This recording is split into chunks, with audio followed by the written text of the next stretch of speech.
نتكلم هالمرة عن موضوع شيق تحبونه كلكم اللي هو موضوع الاكتئاب. الاكتئاب كصورة نمطية تاخذونها عنه انه واحد جالس في الزاوية او شخص دموع نازلة طلع من الشباك على ضوء القمر او من غير ضوء القمر بس زعلان تحس انه راح يسوي شيء بنفسه، لكن هذه هي اللي رسمتنا اياه الافلام والمسلسلات والى اخره من السوشيال ميديا. لكن فعليا الاكتئاب اكبر من كذا، مرحلة من المراحل تمر فيها سواء بعملك في دراستك في اجتماعياتك في شخصيتك، توصل لعمر معين او شغل معينة وتحس حالك ما عندي شيء ثاني أو وين أنا رايح أو شو سويت، وكل هالضغوط تأثر عليك، تأثر على طريقتك في التفكير وجسمك، ما عاد أنت تشعر بأي شيء ثاني، لا شيء يحزنك بزيادة ولا شيء يفرحك، يصير كل شيء تمشي بطريقة روبوتيكية إذا ممكن نقول في هذا الوصف. وأنا ما أتكلم عن بعض الزعل الدلع هذا اللي يكون مثلا أنا حبيت أروح مشوار ما زبط معي، حبيت أشتري جوال معين ما زبط ما عندي فلوس، أو مثلا حبيت أطلع مع أحد فلان ما طلعت.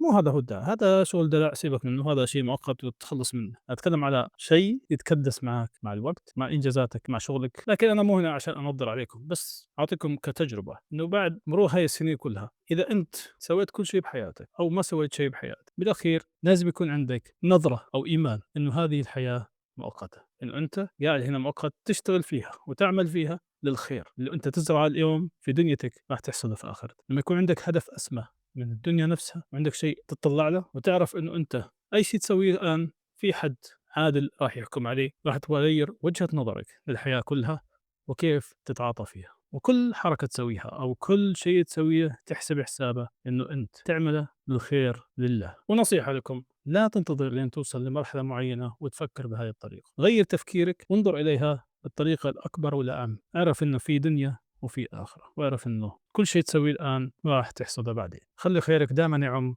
وخلي أخلاقك تعكس إيمانك بالله.